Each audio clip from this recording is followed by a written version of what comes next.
Aparigraha doesn't mean necessarily just letting go. It actually means, for what I've experienced, simplest definition is non-grasping. Now, I want you to focus on just the body. Now, if I were focusing on just the body, I would talk about how holding tension minimizes and stops the flow of energy. And all life is energy. And so if you just talk about our muscles and just talk about energy, then lack of circulation of blood or energy does not create more life. Now, I want you to think about love. Take the same principle and apply it to that. The more blocks you create for yourself in love, the more you are going to minimize that flow. I have found that love is a little bit like a dam. Love is a little bit like water, and some of these restrictions that you put yourself in where you can't, like you're saying, oh, I can't love in this way, or I've got to only love in this way, sets a lot of expectations about how we love. And then I've noticed you start to minimize how you love. So that's why for me, non-grasping is a lot about like just allowing this flow, allowing this circulation. Instead of holding too tightly to our expectations of ourselves or expectations of others, we don't choke them. We actually allow ourselves to hold space for ourselves, hold space for those around us, and allow it to flow. Non-possessiveness, non-grasping, letting go of what is not needed and letting go of what is not serving you. Those are other things that have been defined or explained as aparigraha. Let's talk about archetypes. The wild woman is an easy one for me to talk about, so I'll start there. Now, we have in our culture a lot of people who have become either one extreme or another, and I want to say we can be either. But definitely when you're talking about the wild woman, the woman who is self-actualized, who is expressive, who owns her sexuality, owns her fire, is one that actually cannot really survive in a cage. Just as much as any wild animal cannot survive trapped or in a cage, neither can she. Now, men, there is such a thing as wild men as well. And I will say that when we talk about domestication, it depends on what country you're in, but a lot of domestication of our relationships becomes this sort of box. And we begin to set expectations and parameters and limitations on how we're supposed to look, how we're supposed to express ourselves, how we're supposed to live. Oh, this is the two, man, wife, 2.5 kids, white picket fence idea. And I think that by now we might realize that there's actually so much more out there. There's so many ways to express. How do we define the wild woman? How do we define the wild man? And also, how do we define the domesticated woman, the domesticated man? For me, aparigraha, this aspect of non-grasping allows space for me to explore. It is creativity, it is excitement, it is discovery. Now, somebody I truly admire, and if you have not heard of her name before, please check her out, is Esther Perel. So I'll put that in the chat box. If you don't know how to spell her name, you can always ask me later. I will know who you're talking about. Esther Perel. She wrote Mating in Captivity. So obviously, if you're looking here, you notice that I read it a lot, I paid attention. I have a ton of different bookmarks here. And I took a few quotes from her. One of them is, eroticism requires separateness. What do you think about that? Eroticism requires separateness. What does that mean? You are welcome to put your answer in the chat box, because if it's really amazing, maybe it's, honestly, I'm not here to just tell you. I'm here for you to think and discover. There's no wrong answer. There's just discovery, which actually brings me to one of our other quotes by her, which is, when we resist the urge to control, and control is a type of pressure, it's a type of containment. It is choking a little bit and trying to control things. It's not going with the flow. It's not allowing the flow. When we resist the urge to control, we're not trying to control. When we keep ourselves open, so create space, we preserve the possibility of discovery. I will tell you that one of the most magical things that you can do for any relationship is allow yourself to discover that person. I see people in these long-term relationships, and I for most of my life thought, oh my God, what am I going to do? I had this fear of commitment. They talked about fear of commitment. I had the fear of commitment. Most of my family and friends thought I would never settle down. And if you know me, you know I did. That's a whole nother story. And now I'm going through a divorce. I've been through this whole cycle, and I was like, all right, cool. This is not for me, not this version of it. But the fear of commitment, I realized it's not a fear of commitment. It was more of a fear of not growing. It was more a fear of like, is this it? Have we already discovered everything there is to know about us? Do I know you? And I realized, as much as I want to know somebody, I don't want to predict their behavior to the point where I'm making an assumption about them. I no longer want to say, oh, well, I know exactly how this person's going to respond. Yeah. Because for me, it actually cuts off the opportunity for me to discover how they're growing and changing. I don't get to look at them as a new person each day. Oh my God, I love being surprised by my partners. I get to discover something new. And sometimes I feel silly that I didn't know. I'm like, whoa, I was not paying attention. I'm so surprised I didn't actually know this about them. And I feel, a little embarrassed. But then I realize like, no, I am allowing myself to know them in a new way. And then that's great. Because how offended have you been when somebody made an assumption about you? How many times have you tried to change, to grow, and someone said, yeah, right, you're not going to change. You're you, right? Like, oh yeah, dude, like, yeah, sure, you're going to start doing this differently. We've known you for 5 years, honey, you're not going to change. How oppressive is that thought? It is them holding on to your past and not allowing space for you to grow. Just sit with that. Now think about what would happen if somebody in your life decided that they were going to look at you as if you were brand new each day. They allowed the space for you to have a discovery. They were excited to find out you were learning something new. Instead of afraid, they were excited and open to the possibility of you changing and growing and discovering. And instead of them saying like, I don't know if I know you anymore. How can I trust you if I can't predict your behavior? They said, whoa, dude, oh my God, you're going on a journey. Can I go on a journey? Can we go on a journey together? Can we run through the fields of this exploration? Can we discover life together? You know why some people cheat? Not all, but sometimes it's the novelty of someone seeing who you want to become. Nice cat. Seeing who you want to become. Sometimes it's just the fact that you get to express something new. And that's definitely going to be an unpopular opinion, and I'm okay with that. There's a whole lot going on there. But do you know why some people fall in love so quickly? Do you know why some people, like, what was so exciting about your relationship in the beginning? It was the eroticism coming from discovery, from getting to find all these new and interesting, fascinating things about each other, from being able to express yourself in a new way. That is precious. Another Esther Perel quote, when we trade passion for stability, are we not merely swapping one fantasy for the other? Now, I worked with one of my clients actually, and my coaching clients, and she could not bring together these two elements. Her desire to be and to find the family life and the family guy, and her desire to be kinky and expressive and sexually liberated. She couldn't bring them back together, the two of them. And this kind of goes to this whole Madonna horror complex. That's an oversimplified idea about it, but it's like, can we be this and that? And unfortunately, our culture has not really supported that too much.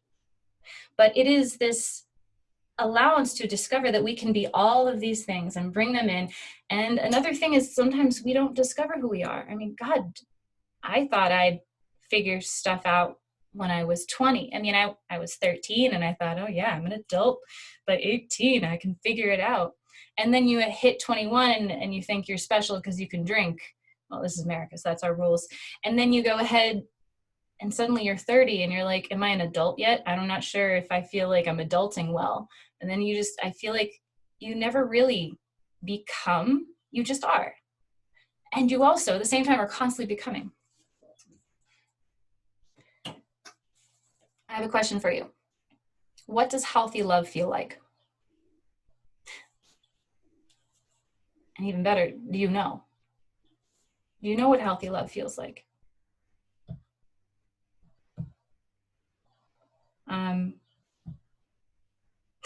No one's commenting, so that's okay. But just think, what does healthy love feel like? If you were a plant, would it be confined? Or would you allow yourself to grow? If you wanted to define a healthy life, would it be limited or would you grow?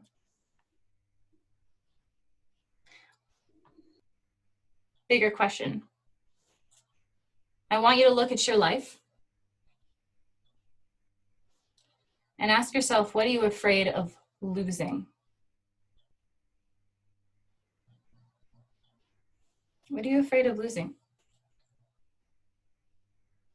Because that is the key. If you are afraid of losing something, you might have already lost it. Because the trick is, we don't ever have it. I don't have a person in my life. I don't own them. I don't own their decisions or their discovery. I don't own their body or their desire. Where this comes into love for me most, I will say I am polyamorous. I have multiple relationships. At times, I'm not actually sure how many, because some of them are like loosely defined to the point where I'm like, this person is kind of somebody I'm dating, but also they're a really good friend. And sometimes we don't know the boundaries. But what's great about that is that I'm leaning into this discovery with them. Instead of defining exactly what it is, I get to discover. If I was afraid of losing them, my behavior would change. So think about every time that you were afraid of losing your boyfriend or your girlfriend, or even your friend, or even your job. How did you change? How did your behavior start changing when you started fearing that you would lose it? What motivated your actions at that point? For most people, one of the unhealthiest things is to make a decision out of fear. A lot of times we'll fear pain. And fear, but defined by some, is the expectation of pain. Do you fear that it will hurt when this person leaves? Do you fear that you won't be able to move on without them? Do you fear that they are going to cheat on you or that they won't value you? All of these thoughts, all of these questions come from really just you. And what's sad about it is that a lot of times we push people away when we start behaving and acting out of fear. When we act out of love, we create this open container and space for people to go through whatever rough patch they're going through. We act more genuinely and with more energy. We have more to give, and we also are acting more ourselves. I don't know about you, but I've definitely acted badly. Maybe that's not the best word, but I've acted not in a helpful way when I acted out of fear. When I was afraid to lose somebody, I started thinking, well, what can I do to get them to stay? How can I behave if they, do they like this? It's like hyper focused on things that might make them like me more, or hyper concerned and anxious and tense with all of my energy. It's super unattractive. I will tell you that. It's really unattractive. And it's not the person that they fell in love with. They fell in love, like you don't fall in love with someone who's afraid of losing you because, well, neither one of you thought you had each other. So that's not possible. You fell in love with the freedom of discovery. You fell in love with the openness of possibility. And I am poly. And some people say like, well, what if somebody leaves you for another? And I'm like, well, what if I was monogamous? What if they left me for another? It wasn't because I was poly or monogamous. It was because something didn't work. And maybe it was my fear. It could have been my fear. I could have started acting in a way that was really clingy, really needy, that started not telling the truth because I thought the truth might push them away. So I started cutting off communication. My body language changed from one of like relaxed languor to one where I was really tense and I was jumpy, and people feel that. So this non-grasping, it's so much part of everything that you do. You allow yourself to relax and go with the flow. You let go of the concept of having because you realize I don't have anything. But that doesn't mean I can't enjoy what's right in front of me. And for me, I've really, really gotten a lot from that. I enjoy what's in front of me. I also value who I am and what I'm doing. I fill myself with love. I don't hold on to an expectation even of myself of staying the same. And in this, I have found a lot of freedom. And also in this, some people that I'm with even, they have been afraid to be in a committed or serious or deep relationship. And it's okay. I'm going to go only as deep as they're willing to go. And that's okay. But something about holding space that is like stretchy and flexible rather than clinging tightly to, well, what are our roles and what do we have to do and who am I to you and I don't know, like what does this mean? Are you going to stay with me tomorrow? Are you going to stay with me for years? Like those are questions we just don't necessarily have. Those are promises you push people to make in this box container of expectation. But I just say, hey, I'm just going to hold space and be in love. I give you my love without expecting it back because it is a gift. It's not a contract. I'm not going to love you if. There's not a conditional. I'm going to hold space where the love flows. I know that even if I lose you, quote unquote, lose you, right? I don't have you. Even if we part ways, oh my God, if I'm happy now, then I'm grateful for what is in this moment. This was part of the lesson. I'm so grateful. Okay, one day maybe you'll leave. Maybe we got to part ways. I'm so grateful for what's here and now. And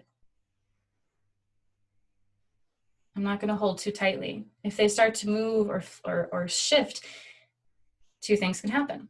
Now, if somebody starts moving or shifting in your life, whether it's a friend going through a shift or family or a lover, if someone is trying to move in this container and you start grabbing a little tighter onto who you think they should be because that's who they said they were, which they probably were telling the truth. They were that person, but now they're trying to change and grow. You start holding on tightly. What are they going to do? They're going to wiggle away or you're going to choke them. You lose them either way. You either lose them because they leave because they realize that this isn't healthy because they're not allowed to grow, which we all need to, or you lose them because they allowed you to choke that expressive, creative desire out of them. And if you just allowed them to create space, if you just allowed them to be in that space where you let them wiggle and flow, then your space adjusts. And they realize that true freedom can be with you because you held a flexible space for them. I'll read something a little bit like yogic for you because I did say this is a Aparigraha. It's just it's from the Bhagavad Gita. So it's he who is everywhere, non-attached, neither joyously excited by encountering good, nor disturbed by evil, has an established wisdom. So that's a really old school way of basically saying, dude, you shouldn't be having so many expectations and you can't be attached to the outcome because honestly, you're going to be disappointed. Like your attachments breed and create suffering. Most Eastern philosophies have said just that. The idea of non-attachment has a lot to do with everything that we hold on to too tightly. Our identities, our lives, even if, you know, we're gonna die someday, guys. All of those things, they breed a lot of like dissatisfaction and despair. And the more you focus on what you're going to lose, the more you focus on what is next. Like, oh God, I'm going to die one day. I'm going to lose this person one day. I know this isn't forever, or they're moving away, or I can't stay in this job forever. I got to leave this city. When you're busy worrying about those things, you're not in the vibration of love, and you're also not even present. And thus, with those actions, with those feelings, you accelerate completely the destruction of your current situation, because you're like, I'm going to think about the future and losing this person, and you kind of create it. It's a self-fulfilling prophecy in a lot of ways. So I feel like I've said a lot, and I have. And I've learned a while ago, people can only take so much information. So I'm going to open this up. I've said most of the things. I obviously could keep saying something. I think there's studies that said that most people only have an attention span of about 30 minutes. So it's been about that. So I'm going to open this up. And it is only going to go till 8, but I wanted to create space for questions. If you have an actual question, if you want to ask me, again, I'm 100% confident in my ability to coach you. So, dude, I can definitely make a statement on something if you'd like. Yeah, so I don't really know how to unmute all of you. I don't need to, but we've got stuff here. Carrie Boberry says, healthy love feels free, easy, and fun. Discovery is better than defining. Heck, yes, it is. We also have, what else do we have here? That's just a really awesome compliment. And then there's this well-known metaphor of a bird cage. Curious if people know that one. No, I might. When I was 19 traveling through Europe, I was invited by this wonderful, beautiful man from Sidi Bouzid, Morocco. And if he ever hears this, you know exactly who you are. You are still like in my heart, to live in Paris with him. And I felt like that's nice, but I also felt like I might just be the bird in the cage, where I'd come and I'd just be this beautiful, creative artist living with him, and he'd take care of me. But I'm like, but I really need the journey. Like, I need my space. I need the journey. That's how you love me. You don't love me by just saying like, I'm going to put you in a room. And I really thought that's how he saw it. He's a beautiful man, but yeah, if that's what you're talking about, the bird in the cage. No, give me your metaphor. The story I know, and I don't know where I picked it up, but I heard it many years ago. It's essentially the metaphor about keeping the little cage door open if you have a bird. Okay. And not to kind of keep the bird in, but in the case it escapes for a while, it can come back. Because I mean, after all, it's a nice, safe place. You have water, you have food, but the cage door is always open.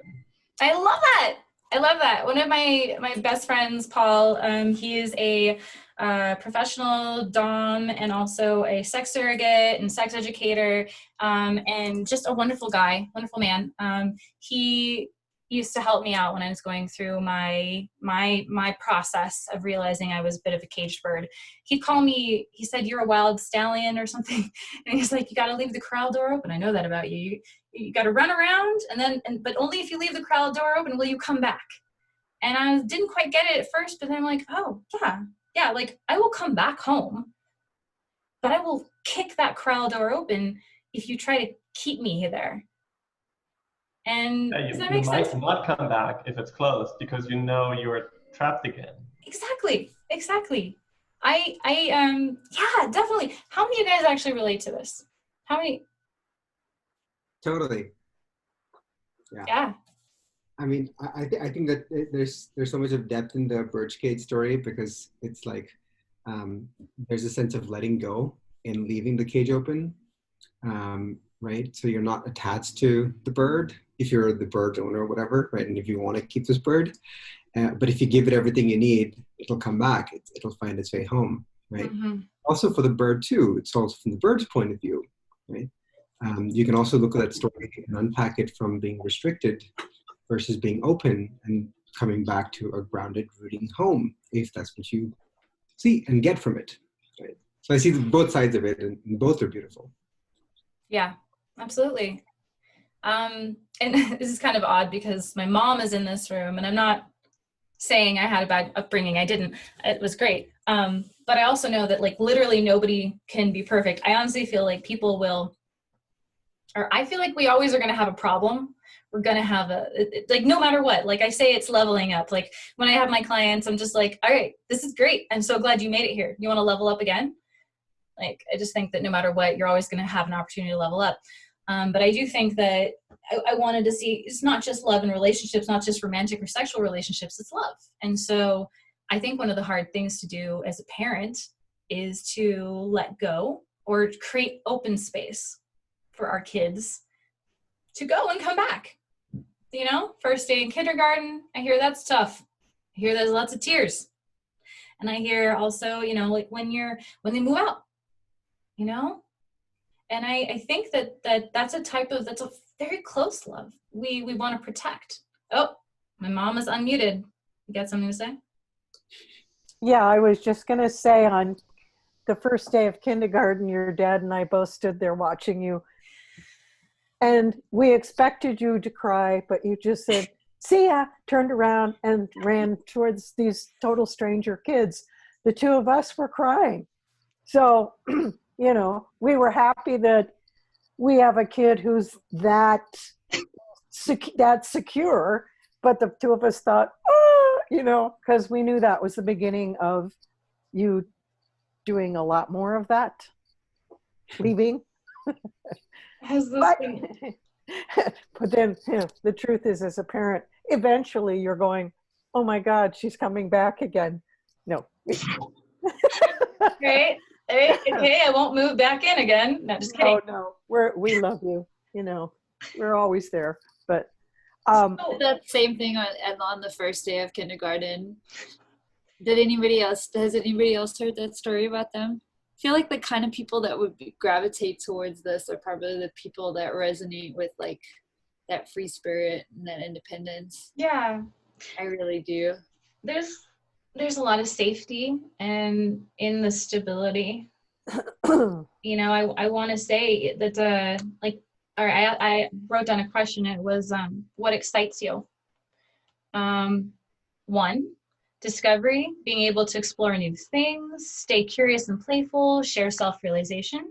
Or two, predictability, the safety of the known, steadfast, loyal partnership. I want both. And there's the key, isn't it? We do want both. We do. The whole point of the book, I was so fascinated by this. I'm going to put it again. I know but I'm not ashamed to say I've gotten my knowledge from like a ton of different people. And we want both. And that's the key. Like, how do we have long, committed, beautiful, healthy relationships, but also like not hold each other back?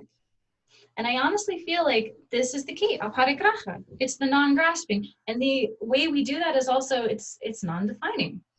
We don't keep people in the philosophical box of who we are, of who they are.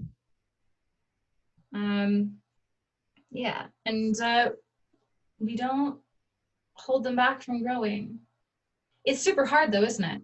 So maybe I should talk about that. Like, how do we, I'm not going to say let go of insecurities. I'm not going to say let go of expectations. I'm not going to say let go of jealousy. But I am going to say, how do we become less tense about it? I was going to this party. Actually, I think I met one of you at this party. So I'm not going to say more about it. But I was going to this party and I was feeling really insecure because one of my partners at the time, like, I wasn't sure if they were going to show up and they were somewhere else with another girl. And I didn't know what the relationship was. And I was just like, really distraught because I was, one, really upset at myself for feeling insecure, because I'm like, nah, man, I'm a badass. Like, I don't need anybody. I have a magical unicorn. I have myself. But I was also like, this is a really bad feeling. Like, I don't know if I matter to this person as much as they matter to me. So all these thoughts came up for me. And one of the biggest and best advice that one of my best friends gave me was, just sit in it. Just be uncomfortable. Don't run away from it. And so I took a few breaths and I was like, wow, I'm really uncomfortable. I could go. I could just not show up to the party and be like, well, you know what? You were late, so I'm not going to show up. And you're not going to meet me here. And whoops, you missed me. I could have been catty. I could have been extra needy and hold on. I could have given an ultimatum. But instead, I realized that the real growth for me was being uncomfortable. And I know today, every time I'm uncomfortable, I'm like, oh, all right, this is where his growth is happening. And this is actually how I get through it. And so I also learned to kind of not hold too tightly to my identity of being okay. I was like, oh, I guess I don't have to hold on to being like non-expressive about this. So I went and I decided to just go through it. And I was like, all right, I'm going to go to this party. I'm going to find a way to fill my own cup. And I'm going to let go of an expectation if they show up or if they don't show up. I'm not going to put a definition or a meaning on whether they do or not. I'm not going to think so much about whether or not they're going to be with this other girl. It's funny. It turned out it was honestly just a friends, and they were like helping out with something. It was not romantic at all. They saw this person as a niece. So it was super not romantic. But that moment wasn't about them. It wasn't about what they were doing. It was just about like, this is what I'm going through. So one of the things you can do is learn to breathe, which yogic saints have said a long time ago, learn to breathe. Now what that does is it stimulates circulation of energy. You had to breathe real deep. Then you've got to not hold so tightly to the expectation of everything being like comfortable. You have to realize that you got to create space for the discomfort as well. And know that that is like the golden spot to be. Like just this beautiful edge of discomfort where you see yourself human, imperfect, but beautifully present in this moment and willing to be here for yourself. That has taught me, oh my God, so much. I have gotten through so many moments just by I was willing to be in it. You don't own anything. There is nothing to let go of. Because in the great scheme of things, we are never disconnected. We are all just energy. Even Einstein talked about it. All that we see, all that we touch, all that we feel, everything is energy. And you are only connected or disconnected as we allow ourselves to be. So it's not about holding tight. And it's not about letting go, because we can't really do either. It's about allowing the flow of energy. Once you start actually just touching, creating space for the discomfort, you know what happens? It stops being held so tightly in this fear of like space in your heart and your stomach, and it actually flows somewhere else. It's the best thing I've done for jealousy, because I've been there. I've been jealous. I've been insecure. I've made my partner's or friend's actions mean something based on my interpretation. And it has made me feel sick only when I held on to it so that it started to struggle inside of me and move. But once I decided to just breathe and allow this discomfort to just rise up to the heart and then exhale through the breath and the limbs, oh my gosh, that process it really helps me a lot. So if you want to talk about that, we've got 15 minutes left. You want to talk about anything else? Bringing it up. I see Okay, I got a question. Thank you. I'm glad it doesn't ping to tell me that there's a question, because that would be annoying, but I'm also like, oh no, I can't see what's going on. So what do we do? All right, what to do when it is your partner sees grasping as love? Okay. If your partner is seeing grasping as love, then that is merely a conditioned perception that love is possession. It comes from a state of lack. Unfortunately, a lot of things going on in the world right now are coming from a state of lack. A lot of fear-based things is usually about state of lack of resources being primarily like one of the biggest ones. What to do is, well, one, you can't change your partner, but what you can do is you can kind of allow space for them to feel.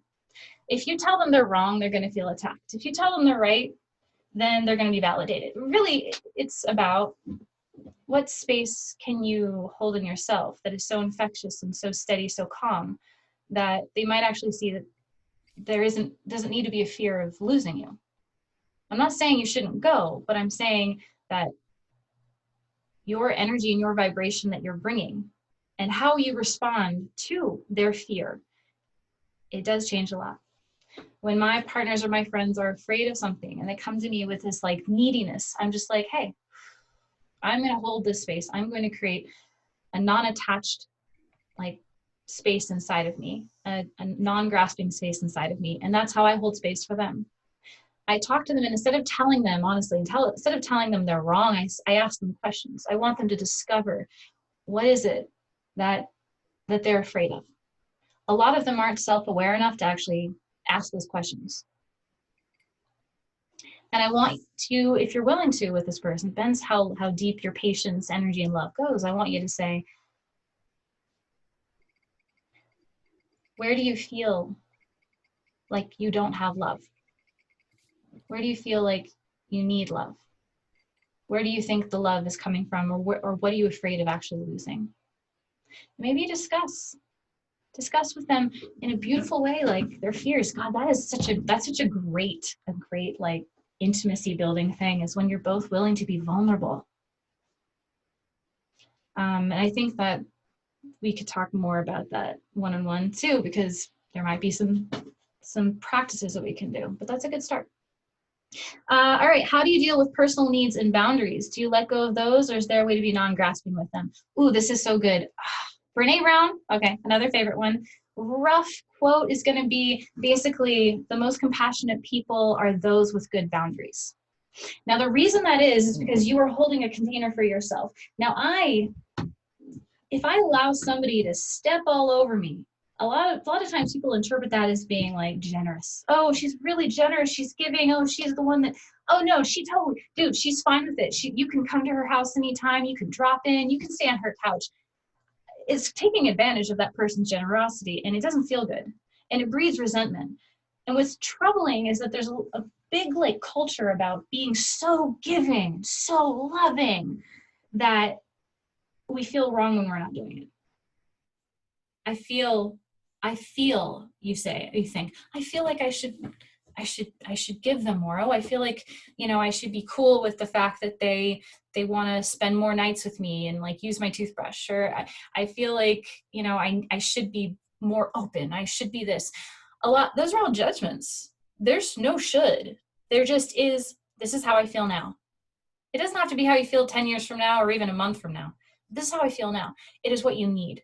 Now, when you're not getting your needs met, you don't have as much to give, which actually defeats the purpose of you wanting to be the generous one. If you know what your needs are and you get them met, you have so much more to give. You have so much more space to hold for others. When you know what your boundaries are, then you know exactly where to love, because you've got, it's almost like a wall. Like if I have a party at my house, I'm going to feel super comfortable with everybody staying in the living room and the kitchen. But once they go into my bedroom, I'm not going to feel so good. But hey, if they don't go in that bedroom because I put a sign, hey, this is just a private area for me, then I know exactly that I can love in this space. Put it another way. If I know that I have good boundaries, I know exactly how much love I can give them because I'm not compromising my ethics or my values. The second I let them start to overstep my boundaries is the second that I stop being able to really love them, because I'm going to start resenting them. I'm going to start having conditions on how I love them. I'm going to like, well, I'm going to love them. I guess I'll let them get away with this. But then they overstep my boundary. Like, they took too much of my time. They didn't check in with me. And you know what? I will keep doing this, but I'm going to do it in a snarky way. You're limiting the way that you love them. Setting your boundaries and saying, hey, this is what I need.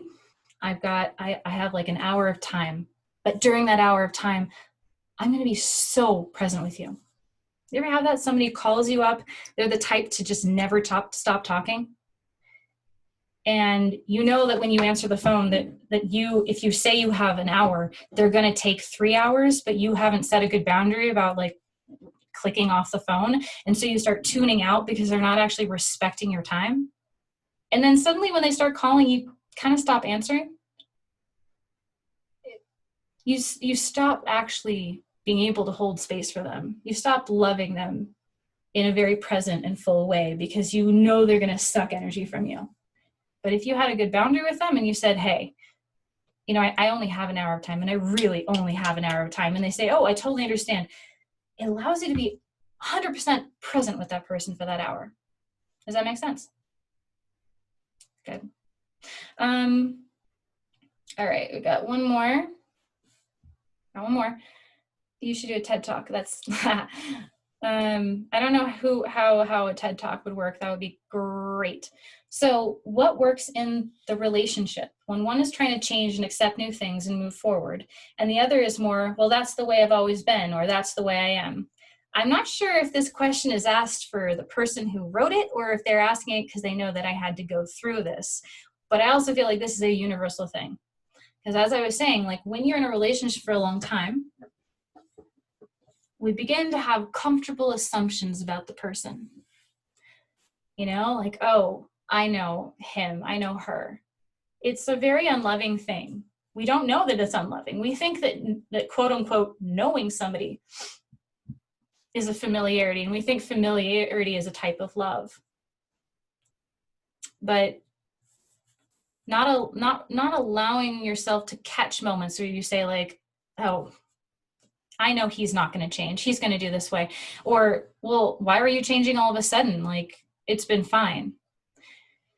There's so much to unpack in here. First of all, if someone wants to change, it might not be because everything was bad, but they might want to, as I said, level up their love or level up their life. They want to try something new. What the other person usually experiences is fear. What they experience sometimes is the lack of stability. Now, if my partner came to me and said, I want to do something completely different. You know, they're doing a career change. Like say I'm living with them. I'm going to go in total domestic right now. I'm living with my partner and they've always been a certain way. They've been doing this job. They're pretty steady. I know when they go to sleep. I know their favorite shows. I know what hair color they like to have.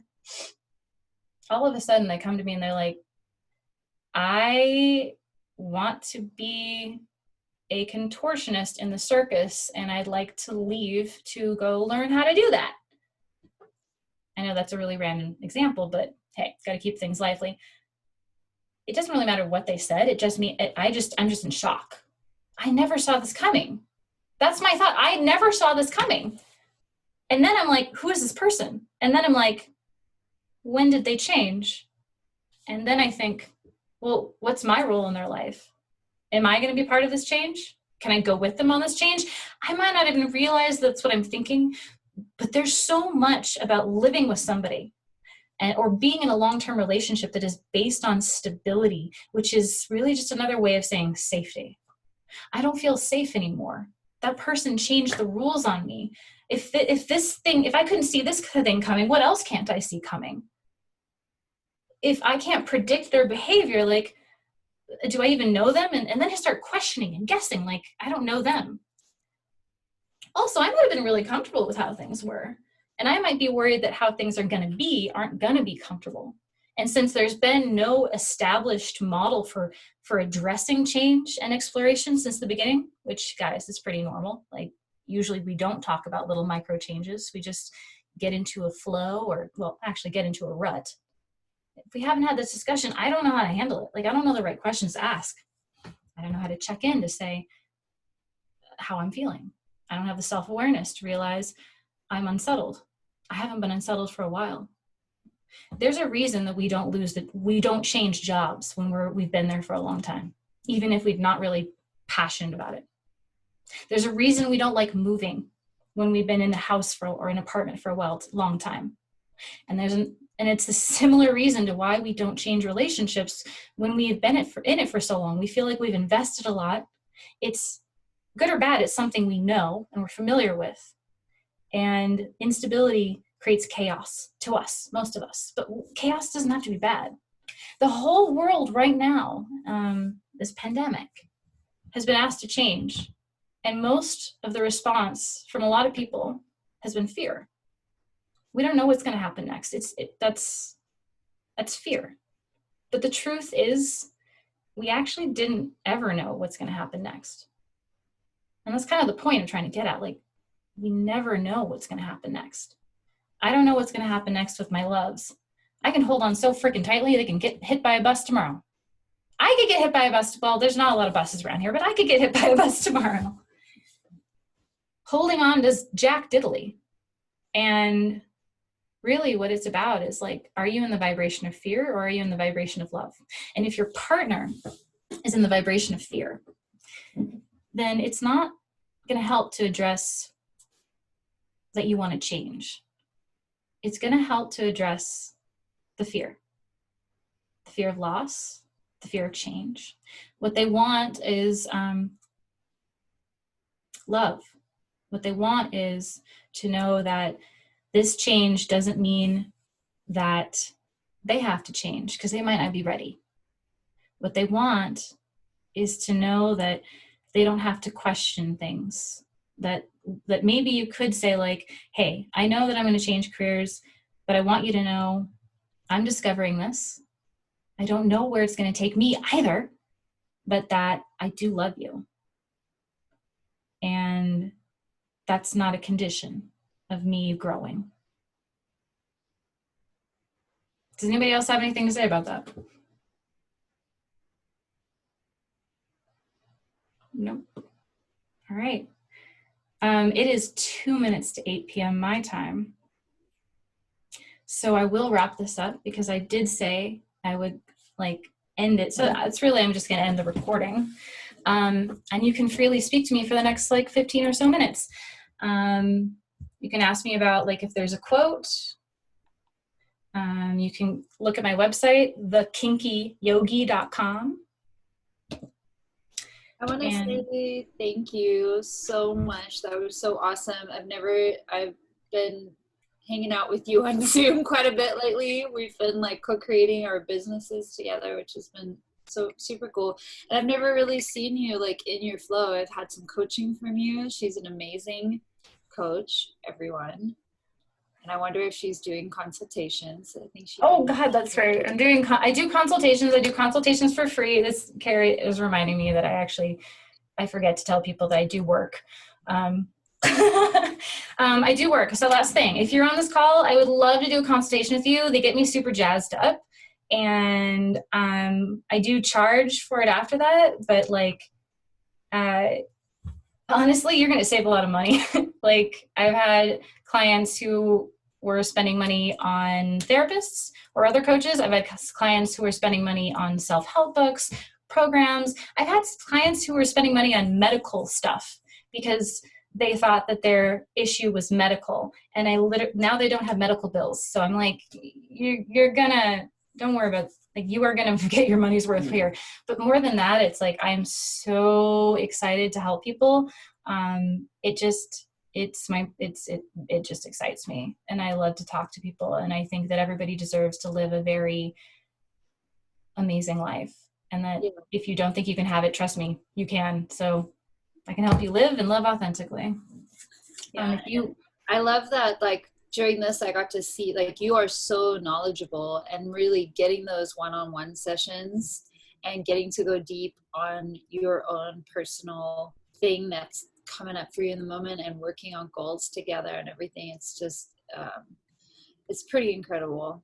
So I just wanted to say that I have my friend Halcyon's birthday party. I got to go put on a birthday outfit and jump on that. So I'm going to say goodbye. It was nice to see all these lovely faces. Your friends are all really cute. And I love you. I'll see you tomorrow morning. Awesome.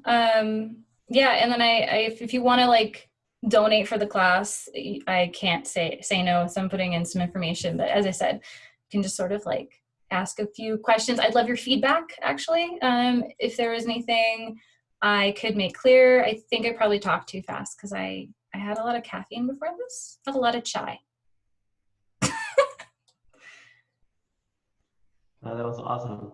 It gave me a lot of little things to think about that I never really put words behind.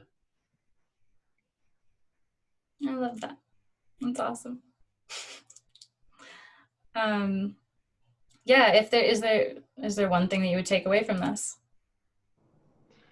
For me, it's the part where it's the needs, the question that you addressed there, and I think I have a few. It seems like needs are just boundaries that needs to be communicated. Yeah, and it's truly, honestly, I feel like we are, as a whole. I honestly don't think anyone's super great at. I don't think anyone's perfect at setting boundaries or communicating boundaries, and it's for multiple reasons. One, not everybody has the same love language or just period language, like communication style. So sometimes it's just really hard to get what you're feeling across. Two, we're not taught to do it. And it depends on your gender, where you grow up, but sometimes there's a lot of circumstances that have to do with power dynamics where we are actually encouraged to allow people to break our boundaries or push our boundaries. And it's a power play, and sometimes we give in to show that we want to be with them, or that we're giving them power because we're like, oh, well, I'm like, I'm trying not to say submit, but I'm like, I'm submitting my energy to you. Like, if you have an insecure boss, you're going to allow them to be the alpha. And it's more out of respect. I mean, maybe not everybody, but it could be out of respect.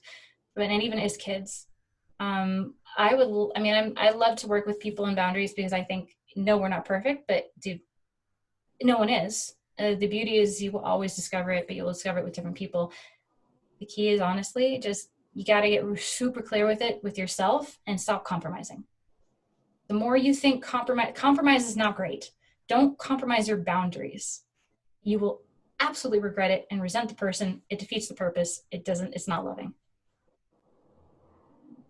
So it's okay not to compromise on that. Your boundaries can change when you get more comfortable, but if you set your boundaries initially, you probably can be more flexible. But if you don't, you're just going to push them away eventually, because you're not going to have this nurtured space.